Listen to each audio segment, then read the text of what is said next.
एक बड़ी पुरानी कहावत है, कहते हैं कांट की आंधी बार बार नहीं चढ़ा करती है। लेकिन पाकिस्तान के केस में ऐसा होता है कि चीन वाली कांट की आंधी पाकिस्तान बार बार चढ़ाता है।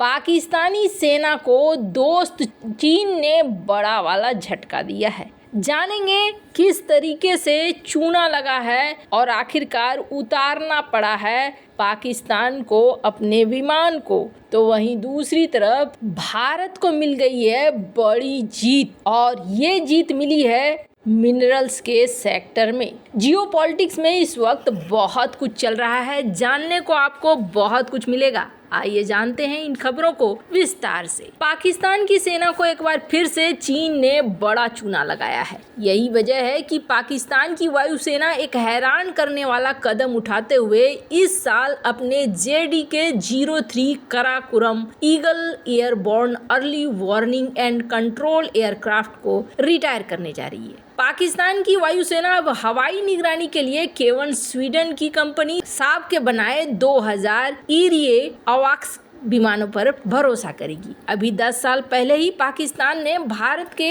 इजराइल से खरीदे अवाक्स विमानों से निपटने के लिए चीन से करोड़ों के 4 JDK-03 काराकोरम एयरक्राफ्ट खरीदे थे, जो बेकार निकले हैं। यही वजह है कि अब चीन के इन विमानों की क्षमता को लेकर सवाल उठ रहे हैं। विशेषज्ञों के मुताबिक पाकिस्तान का JDK-03 काराकोरम चीन के विमान सांगसी Y-8 पर आधारित है। इस विमान की खरीद के बाद पाकिस्तानी वायुसेना और चीन दोनों ने ही इसकी क्षमता की जमकर सेक बगारी की थी। चीन और पाकिस्तान का दावा है कि इससे लंबी दूरी तक वे अपनी निगरानी को बढ़ा पाएंगे। पाकिस्तान ने भारत और अफगानिस्तान दोनों के मोर्चों पर निगरानी के लिए ये विमान खरीदा था, जो अब बेकार निकल गया है। चीन ने साल 2011 से 2015 के बीच में इन विमानों की आपूर्ति की थी। इस तरह से इन विमानों का सेवा काल 10 साल से भी कम रहा। अचानक से इन विमानों को रिटायर करने के फैसले से चीन के विमानों की क्षमता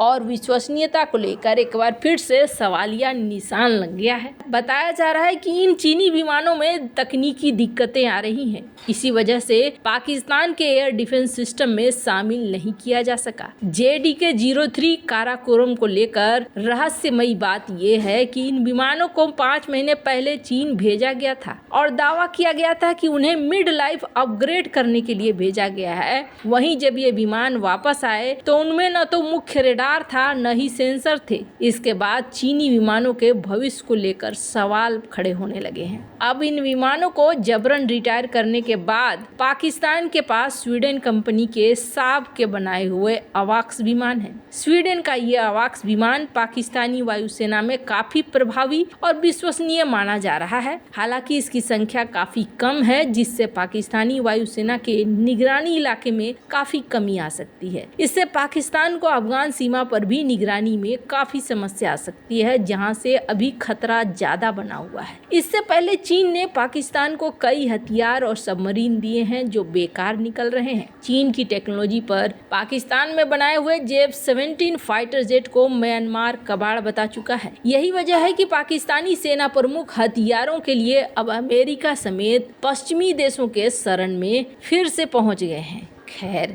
जहां एक तरफ ये सब कुछ हो रहा है, तो वहीं दूसरी तरफ स्क्रीन पर एक ग्राफ देख रहे हैं आप। ये ग्राफ है 2023 का, जिसमें अलग अलग मिनरल्स को लेकर देखने को आपको मिलेगा कि किस तरीके से दुनिया उत्खनन पर लगी हुई थी। सबसे ज्यादा सोना, और सोना के बाद बाकी सारे आए, जैसे कि टीन, कॉपर, लीड। दुनिया ने बहुत तेजी से अलग अलग खनिजों को निकालना शुरू कर दिया है। चाइना ने तो स्क्रीन पर एक आर्टिकल देखिए, अपना एक सबसे बड़ा प्लांट शुरू किया है, जो कोयला के बेस पर एथेनॉल बनाने के लिए लगा हुआ है। इस तरीके की बहुत सारी चीजें चल रही हैं, जो मिनरल्स को लेकर बहुत ही ज्यादा आक्रामक रूप को दिखला रही है दुनिया भर। इसी बीच क्या होता है कि भारत की तरफ से भी एक बड़ी खबर आती है। मामले में सबसे बड़ी खबर निकल कर आ रही है भारत का देश का खनिज उत्पादन अक्टूबर 2023 में सालाना आधार पर 13.1% बढ़ा हुआ है। भारतीय खान ब्यूरो के अस्थायी आंकड़ों के अनुसार खनन और उत्खनन क्षेत्र में खनिज का उत्पादन 127.4 रहा है, जो 2022 के मुकाबले में 13.1% ज्यादा हुआ है। साधारण भाषा में समझिए, भारत भी अब खनिज के पीछे पड़ा हुआ है। केंद्र सरकार को अगले 4 साल में अहम खनिजों का उत्पादन शुरू हो जाने की उम्मीद है। इनके खदानों की नीलामी जल्द ही की जाएगी। अधिकारियों के अनुसार सरकार अहम खनिजों के खनन में तेजी लाने का विचार कर रही है और उसने वित्त वर्ष 2028 के अंत तक उत्पादन के चरण की शुरुआत का लक्ष्य रखा है। इससे आयात करने वाले देशों की तुलना में भारत आगे निकल जाएगा, क्योंकि अहम खनिजों की खनन प्रक्रिया में सामान्यतः 1 दशक का वक्त लगता है। खनन मंत्रालय में सचिव है VL कांता। उनका कहना है कि खनन प्रक्रिया में तेजी लाने और 4 साल के भीतर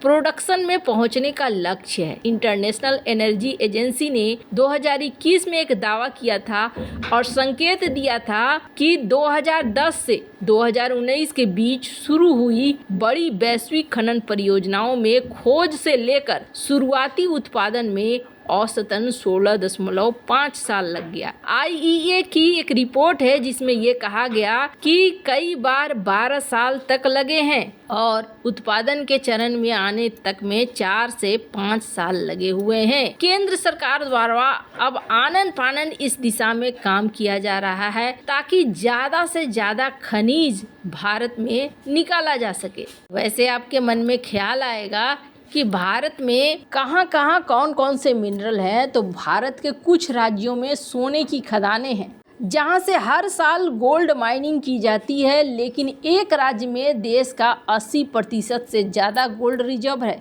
आपको बताते हैं आखिर भारत में कहाँ सोने की खदान है। भारत में पिछले कुछ सालों में कई स्थानों पर सोने की खोज की गई है। हालांकि देश में अधिकांश सोने के भंडार कर्नाटक में स्थित हैं। भारत में सोने का सबसे ज्यादा उत्पादन कर्नाटक राज्य में होता है, जहां कोलार, एठी और ऊटी नामक खानों से भारी मात्रा में सोना निकाला जाता है। भारत में सोने के महत्व का अंदाजा आप लगा सकते हैं कि माना जाता है भारतीय महिलाओं के पास 21,000 टन सोना है। ये मात्रा सबसे ज्यादा है क्योंकि दुनिया के टॉप 5 के बैंकों के पास भी इतना गोल्ड रिजर्व नहीं है। कर्नाटक में सोने के 88% भंडार हैं। इसके अलावे 12% गोल्ड रिजर्व आंध्र प्रदेश में स्थित है, जबकि 0.1 टन से कम भंडार झारखंड में पाए जाते हैं। खैर, इन सब मामले में आपकी क्या राय है, कमेंट कर जरूर बताएं। जल्द मिलते हैं अगले वीडियो में नई खबर के साथ।